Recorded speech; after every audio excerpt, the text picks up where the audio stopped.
මේ වීඩියෝ එකෙන් කතා කරන්න යන්නේ 4 ways to become a millionaire. එහෙමත් නැත්නම් කෝටිපතියෙකු වෙන්න අවශ්‍ය උපාය මාර්ග 4ක්.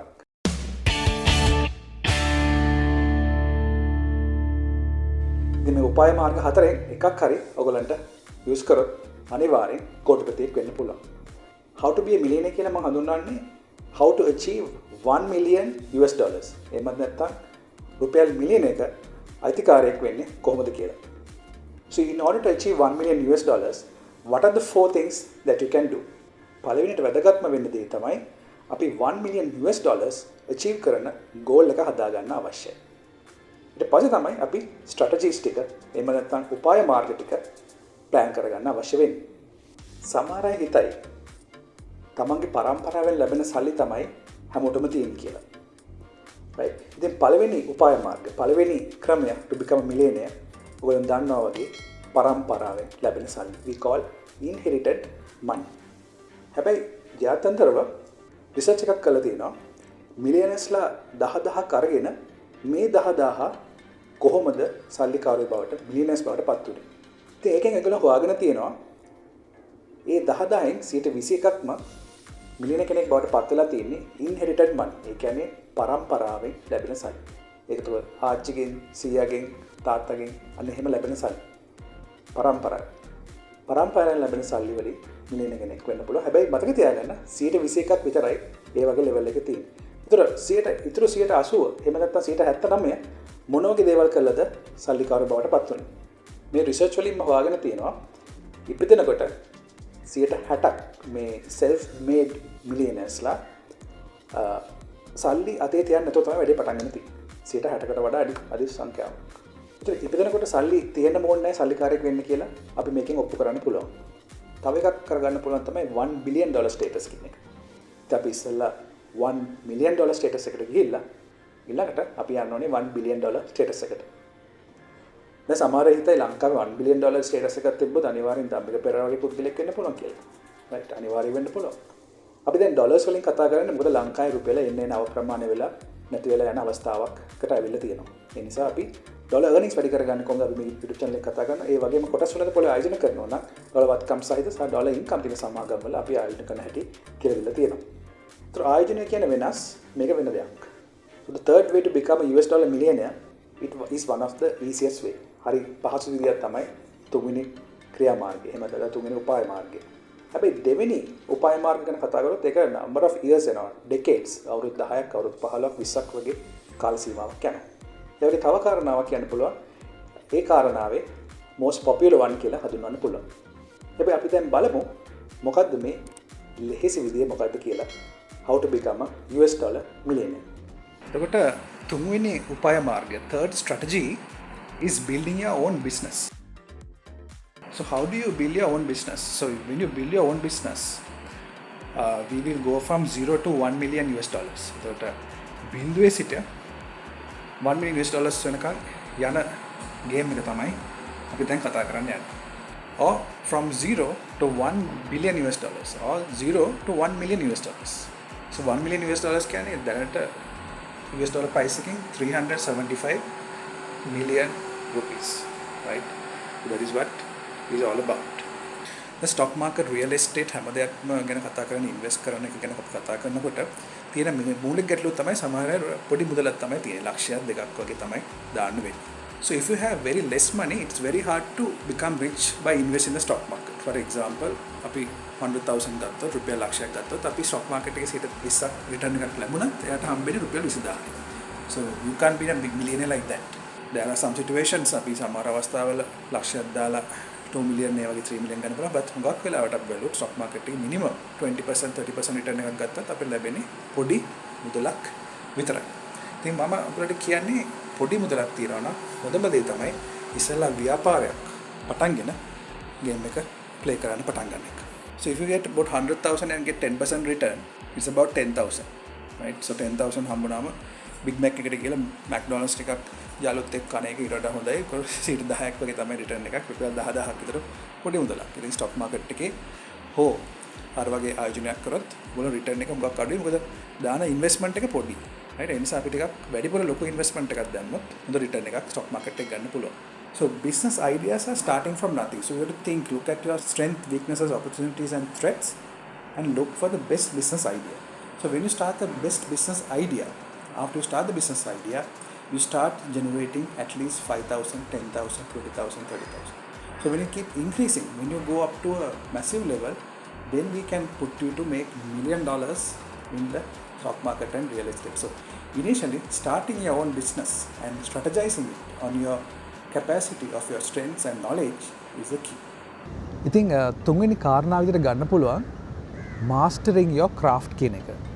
Mastering your craft කියන එකේ අදහස් කරන්නේ තමන්ගේ qualifications වැඩි කරගන්න එක. එතකොට දැන් සාමාන්‍ය ඩිග්‍රී එකක් තියෙන එක්කෙනෙක්ට MBA එකක් කරන්න පුළුවන්. MBA එකක් කරාම automatically ඔයගොල්ලන්ගේ salaries දැන් තියෙන level එකෙන් 50%ක් 100ක් විතර වැඩි වෙන්න අවස්ථා තියෙනවා. මම MBA එකක් කරාම මගේ salary එක 200කින් වැඩි වෙච්ච අවස්ථාවක් තිබ්බා. Average CEO earns about $15 million. $15 million ලංකාවේ නෙමේ පිටරට. Average CEO කෙනෙක් හම්බ කරන්න පුළුවන් සල්ලි. මේ $15 million අපිට හඳුන්වන්න පුළුවන් අවුරුදු 10ක් තිස්සේ හම්බ කරන්න පුළුවන් amount එකක් කියලා. ඒතර ඔයගොල්ලෝ ගණන් කරලා බලන්න කොච්චර සල්ලියක්ද කියලා. දැන් $1 million කියන්නේ ලංකාවේ සල්ලි වලින් 3,75,000. ඉතින් ඒ ගැන පොඩ්ඩක් හිතන්න. So mastering your craft කියන එක යටතේ බලන්න පුළුවන් දැන් ඔයාට යම්කිසි අවස්ථාවක salary එකක් ලැබෙනවා. ඒ salary එක ආයි තව qualification එකට යොමු කරන්න. ඒ සමහර qualification එක paper qualification එකක් විතරක් වෙන්න පුළුවන්. ඒ වුණත් ඔයගොල්ලන්ට පඩි වැඩි වෙන්න පුළුවන්. එතකොට තව විදිහට අපි කතා කරොත් දැනුම වර්ධනය වෙන වැඩසටහන් තියෙනවා. ඉතින් අපේ wealth management course එකත් ඒ වගේ course එකක් හඳුන්වන්න පුළුවන්. දැන් ඒ වගේ courses අපි හඳුන්වන්නේ තමන්ගේ දැනුම අවබෝධය වැඩි කරගන්න, සල්ලි හොයන්න, වැඩිපුර ඔබගේ ආයෝජන හරි මාර්ගය යොදවන්න. ඉතින් සමහරට මේ සම්බන්ධවත් degree courses තියෙනවා. ඒක අවුරුදු 3ක් 5ක් යනවා. ඉතින් අපේ courses මාසයක් වගේ කාලෙකින් ඔයගලන්ට ගොඩක් දේවල් ඉගෙන ගන්න හම්බ වෙනවා. ඉතින් මතක තියාගන්න මේ කාරණාන් අපි කිව්වේ mastering your craft, ඒ කියන්නේ your qualifications වැඩි කරගන්න CV එකට ඇඩ් කරගන්න. මගේ තාත්තා මම පොඩි කාලේ කියපු දෙයක් තමයි තමන්ගේ නම අගට අකුරු පුළුවන් තරම් වැඩි කරගන්න. හැබැයි අර්ථවත් විදියට වැඩි කරගන්න අවශ්‍ය නැත්නම් නිකන් අකුරු වැඩ කරලා වැඩක් වෙන්නේ නැහැ. මොකද පිළිගත් අකුරු ටිකක් දාගත්තොත් තමන්ගේ ෆීල්ඩ් එකට අවශ්‍ය වෙන විදියට. මේ වීඩියෝ එක ඔබ බලනවා නම් හුඟක් දුරට ඔබ 99% පුද්ගලයෙක් වෙන්න ඇති. හැබැයි ඔබ අර 101 කාණයට වැටෙන්න කැමතිද? ඔබ ඒක කරන්න ඕන. ඒක 101 කාණයට වැටෙන්න ඔබ මොකද්ද කළ යුත්තේ? So let's see how they do it. අපි බලමු මේ 101 කොහොමද වැඩ කරන්නේ කියලා. How to be a millionaire. තව කාරණාවක් තමයි start investing. ඔයගොල්ලෝ දන්නවා පොඩි ගාණක් තියලා ආයෝජනය කරන්න ගියම ගැටලු මතුවෙන්න පුළුවන්. ඒ නිසා අපි යම්කිසි ගාණක් එකතු කළා එහෙමත් නැත්නම් ලැබෙන සල්ලි වලින් ක්‍රමක්‍රමයෙන් investing පැත්තට යන්න අවශ්‍යයි. So this investing can be in real estate. ඒ කියන්නේ ඉඩම් කඩම් apartment වල වෙන්න පුළුවන්. එහෙමත් නැත්නම් stock market එකේ වෙන්න පුළුවන්. එහෙම නැත්නම් අපිට cryptocurrency වගේ දේවල් වල ආයෝජනය කරන්න පුළුවන්. ඔබ cryptocurrency වලින් ආයෝජනය කරනවා නම් මගේ මතය අනුව 105ට වඩා ආයෝජනය කරන එක එච්චරම සුදුසු නැහැ. ඉතින් ඉන්වෙස්ට් කරනකොට මික්ස් එකක් හදාගෙන ඉන්වෙස්ට් කරන්න. ඔක්කොම ගිහිල්ලා එක තැනකට දාන්න එපා. Diversification එකක් අවශ්‍යයි. මේ ආයෝජනය කරනකොට when you are investing always you have to look at the risk factors. ඔගේ risk capacity එක බලන්න. ඒතර risk capacity එක බලනවා වගේ investing capacity එකත් බලන්න ඕනේ. මම කිව්වා වගේ ඔක්කොම සල්ට් එක දෙගිලා එක තැනකට දාන එක සුදුසු නැහැ. මගේ යාළුවෝ දන්නේ නැති මම ඔයගොල්ලන්ට කියපු දෙයක් තමයි මම අවුරුදු 18 ඉඳන් ස්ටොක් මාකට් එකේ ඉන්වෙස්ට් කරන ආයෝජකයෙක්. එතකොට මේ බෝම්බ ගහන කාලේ වුණත් ස්ටොක් මාකට් එක කඩා වැටිච්ච අවස්ථාවෙත් මම ආයෝජනය කළා කලබල නොවි හිටියා. අපි දැක්ක 2021 22 වර්ෂයේ ආයෝජන කරපු කට්ටිය පොඩි කලබලයක් වෙච්ච ගමන් හැමෝටම ස්ටොක් මාකට් එකේ බැනලා ඒගොල්ලන්ගේ පෝර්ට්ෆෝලියෝ එකත් ෆෝර් සෙල් කරගෙන අන්තිමට ස්ටොක් මාකට් එකේ ඉවත් වෙනවා. ඉතින් මේ වගේ කට්ටිය අපි ගොඩක් දැකලා තියෙනවා. ඒ නිසා වැරදි විදිහට ආයෝජන කරන්න යන්න එපා.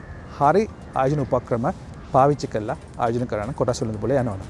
ඒ වගේම තව විවිධ ආයෝජන උපක්‍රම තියෙනවා. අපි මේ channel එකේ ගොඩක් වීඩියෝස් තියෙනවා. ඒ වීඩියෝ නරඹන්න කියලා මම ඔයගලන්ට ආරාධනා කරනවා. ඒතර මේ ආයෝජන වලින් එහෙම නැත්නම් තව ඩිවිඩන්ඩ් වලින් ලැබෙන සල්ලි we can reinvest. අපිට නැවතත් ආයෝජන කරන්න පුළුවන්. ඉඩකඩම් වලින් ගන්න rent income එක use කරලා තව apartment එකක් අපිට buy කරන්න පුළුවන්. මේ අතර බලන්න පිටරටවල apartment එකක් කරන් dollar income, dollar rent එකක් ලබා ගන්න පුළුවන් අවස්ථාවක් තියෙනවද කියලා. So you can start with maybe $100 and go up to about $1 million of investments. ඔයගොල්ලන්ට $100කින් විතර පටන් ගන්න $1 million investment එකකට උනත් යන්න පුළුවන්. ඉතින් මම ඔයාලට ආරාධනා කරනවා මේ mindset එක goal එකත් එක්ක යන්න game එක හොඳට ගහන්න. ගේම් එක හොඳට ප්ලේ කරොත් අනිවාර්යෙන් $1 million මාක් එකට යන්න පුළුවන්. $1 million කියලා අපි කතා කරන්නේ මොකද දැන් ලංකාවේ සල්ලි අව ප්‍රමාණය වෙමින් යනවා. ඒ නිසා අපි ඩොලර්ස් වලින් කතා කරලා ඉදිරියට යන්න බලමු. තව විදිහට මෙහෙම කිව්වොත් අපි හිතමු ඔයගා රුපියල් ලක්ෂයක් තියෙනවා. ඒ රුපියල් ලක්ෂය ඔබ කොටස් වලින් පොළ ආයෝජන කරනවා. කොටස් වලින් පොළ ආයෝජන කරලා ඔයගොල්ලන් ලැබුණා කියමු 20%ක්. එතකොට 20000යි. රයිට්? දැන් හැබැයි ඔයා මිලියන 100ක් ආයෝජනය කරත් මිලියන 20ක් ලැබෙනවා. රයිට්? මම අවම ප්‍රමාණය කිව්වේ සමහර අවස්ථාවේ අපි දැකලා තියෙනවා 400ක් වගේ දේවල් ලැබිලා තියෙනවා. ඒ කියන්නේ විශේෂයෙන් එක්ස්පෝ ලංකා ෂෙයා එක ගැන කතා කරොත් 1 million shares මිලියනයක් ගත්තොත් රුපියල් 4ට 2020 දී තිබ්බ ෂෙයා එක රුපියල් 4ට තිබ්බේ 1 million ගත්තා නම් මිලියන 4යි යන්නේ. ඒක 400ට ගියා. ඒ කියන්නේ මිලියන 400ක් බවට පත් වෙනවා. එතකොට ඔබ අනිවාර්යෙන් $1 මිලියන මාක් එකට ළඟා වෙනවා. ඒ වගේම ඔයගොල්ලෝ මතක තියාගන්න ආයෝජන උපක්‍රම විවිධ විදිහට තියෙනවා. ඒ නිසා අපේ කරන වෙල්ත් මැනේජ්මන්ට් කෝස් එකට සම්බන්ධ වෙන්න කැමති නම් පල්ලෙහා WhatsApp link එකක් දාලා තියෙනවා. ඒ group එකට click කරලා එකතු වෙලා තව විස්තර ලබා ගන්න පුළුවන්. ඉතින් අද දින මම සමු ගන්නවා මම Roshan Fernando MasterMind YouTube channel එක වෙනුවෙන්. ඒ වගේම මම කියන්න කැමති ඔයගොල්ලොන් දෙන support එකට බොහොමත්ම ස්තුතියි. ගොඩක් කට්ටිය මම දකිනවා share කරනවා, පල්ලෙහා comment කරනවා, like කරනවා. So thank you very much to all of you. Stay tuned for more.